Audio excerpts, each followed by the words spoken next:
बच्चों, पिछले वीडियो में आप लोगों को होम्योथर्म्स और पोइकिलोथर्म्स के बारे में चर्चा करी थी। आज इसी को आगे बढ़ाते हुए अपने थर्मल प्रॉपर्टीज ऑफ वाटर, जो इसी यूनिट में आप लोगों के सिलेबस में हैं, उसको डिस्कस करेंगे। थर्मल प्रॉपर्टीज ऑफ वाटर यानी पानी के जो तापीय लक्षण हैं उसके बारे में, उसकी प्रॉपर्टीज़ के बारे में बात करेंगे। थोड़ा सा इस पे वाटर पे अपन गौर करें। वाटर को अपने एनवायरनमेंट में driver of nature, water is the driver of nature, पानी प्रकृति का चालक है और पूरे नेचर को चलाने के लिए जो है वाटर जो है वही जिम्मेदार है।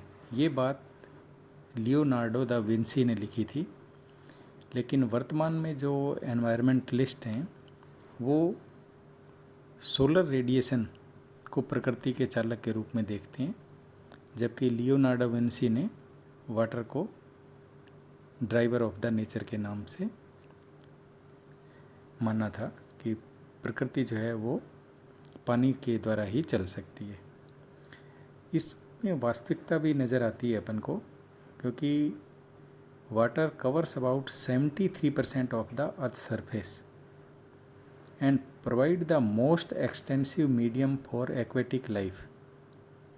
कि 73% तो पृथ्वी का सरफेस है, 73% वो पानी से ही कवर्ड है और एक्वेटिक लाइफ के लिए एक तरह से मीडियम, माध्यम का ये प्रोवाइड कराता है।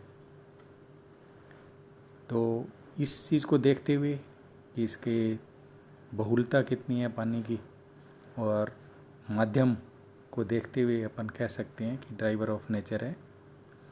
इसके अतिरिक्त थोड़ा सा और अपन गहराई से इसको देखें तो water constitutes about 73 to 90% of protoplasm and is most essential for almost all the metabolic and chemical reactions।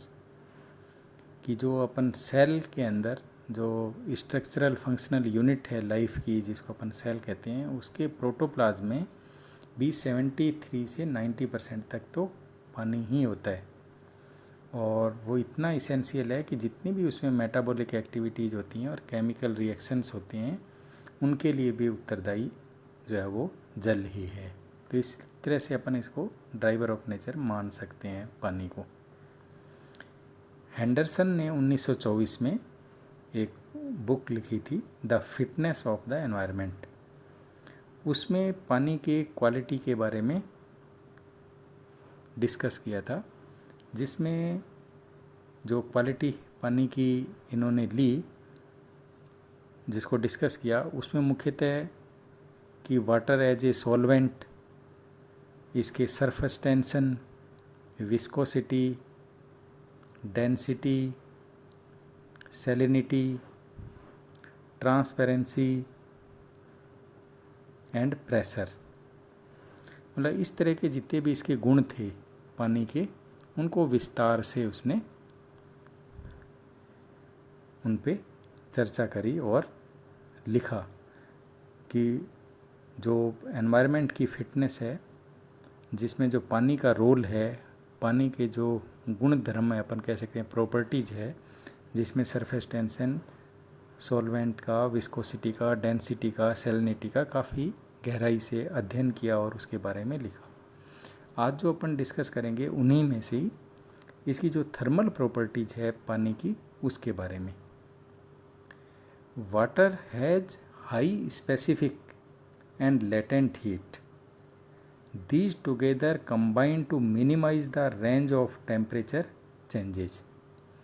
पानी के अंदर जो 3 अपने गुण हैं थर्मल प्रॉपर्टीज़ के अंतर्गत लेते हैं, जिसमें एक तो स्पेसिफिक हीट, जिसको अपन विशिष्ट ऊष्मा कहते हैं, और एक लेटेंट हीट जिसको गुप्त ऊष्मा, और एक हीट कंडक्शन जिसको अपन ऊष्मीय संचालन कहते हैं।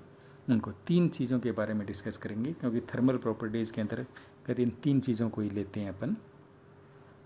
स्पेसिफिक हीट, लेटेंट हीट और हीट कंडक्शन। पहले लेते हैं अपन स्पेसिफिक हीट। इसको इस तरह से डिफाइन कर सकते हैं स्पेसिफिक हीट को, it is the number of calories required to increase the temperature of 1 ml water through 1 degree centigrade. यानी 1 ml जल का तापमान 1 डिग्री बढ़ाने के लिए जितनी आवश्यक कैलोरी की मात्रा होगी उसको अपन स्पेसिफिक हीट या विशिष्ट ऊष्मा कहते हैं। पानी के लिए जो विशिष्ट ऊष्मा का मान है वो 1 इकाई के रूप में होता है, और पानी में अत्यधिक मात्रा में जो ऊष्मीय ऊर्जा है, अपने थर्मल एनर्जी है, को अवशोषित करने की क्षमता होती है। और जो ये ऊष्मा की अत्यधिक मात्रा एटमॉस्फेयर के द्वारा अवशोषित की जाती है या ग्रहण की जाती है और एटमॉस्फेयर में ही छोड़ी जाती है, लेकिन जो तालाब, झील और समुद्र में तापमान जो है वो धीरे धीरे बढ़ता है और धीरे धीरे कम होता है। इस गुण से क्या होता है कि जो जलीय आवास का तापमान है वो ज़्यादा फ्लैक्चुएट नहीं करता। तो विभिन्न मौसमीय परिवर्तनों में भी जल जो है वो नियत बना रहता है। इस कारण जो जलीय एक्वेटिक एनिमल्स होते हैं उसमें जीवन जो है वो सुचारू रूप से चलता रहता है। तो specific heat of water is high so that it has ability to withhold amount of heat with slight variation in temperature. A large amount of heat can be received or given out from its surface to the surrounding atmosphere without any appreciable changes in the temperature.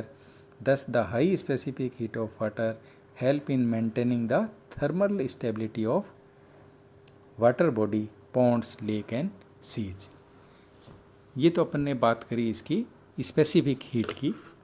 अब जो next thermal properties है इसकी, latent heat या जिसको अपन हिंदी में कहते हैं गुप्त ऊष्मा, उसकी बात करेंगे। जो लेटेंट हीट है, गुप्त ऊष्मा है, इसको यदि अपन परिभाषित करना चाहें तो इस तरह से कर सकते हैं। Latent heat is the quantity of heat required to change a substance from the solid to liquid or from liquid to the gaseous state without any change in the environment। यानी अपन ये कह सकते हैं कि ऊष्मा की वह मात्रा जो किसी भी पदार्थ को ठोस से तरल और तरल से गैस में बिना तापीय परिवर्तन के रूपांतरण के लिए आवश्यक होती है, उसको अपन लेटेंट हीट या गुप्त ऊष्मा कहते हैं। इस कारण जल का जो है ठोस में रूपांतरण यानी बर्फ़ में बनना, और ऊष्मा की अत्यधिक मात्रा जब ये रूपांतरित होती है ठोस में तो निर्मुक्त होती है, बाहर निकलती है। और जल का गैस में रूपांतरण यानी वाष्पीकरण होना, उसमें अत्यधिक ऊष्मा अवशोषित होती है। तो 0 डिग्री सेंटीग्रेड पर 1 ग्राम बर्फ़ को जल में रूपांतरित करने के लिए लगभग 80 कैलोरी ऊष्मा की आवश्यकता होती है। इस गुण के कारण पानी का जो जमाव बिंदु है भी 0 डिग्री सेंटीग्रेड होता है। इसी कारण पानी के बर्फ़ में रूपांतरण के लिए अत्यधिक ऊष्मा जो है बाहर निकलती है। साथ ही पानी में चलने वाली जो धाराएं होती हैं वो भी बर्फ़ के रूपांतरण में बाधा डालती हैं। इस कारण क्या होता है, जो झील और समुद्र में केवल जो ऊपरी सतह होता है उसी पर ही जमाव होता है, और शुद्ध जलीय जो स्रोत हैं, मतलब सैलाइन नहीं है, जो फ्रेश वाटर स्रोत हैं, उनका पानी का तापमान 0 डिग्री सेंटीग्रेड तक कम हो जाता है, जबकि समुद्र का जो जल में पानी का तापमान होता है वो इससे भी नीचे -2.5 डिग्री सेंटीग्रेड तक हो जाता है। तापमान के कम हो जाने के बावजूद भी पानी का जो भीतरी भाग का तापमान है वो ज़्यादा रहता है, जिससे जो भी उसमें प्लांट्स और एनिमल्स रहते हैं उनका जीवन जो है वो सुचारू रूप से चलता रहता है। तो water has latent heat. This property is of great ecological significance.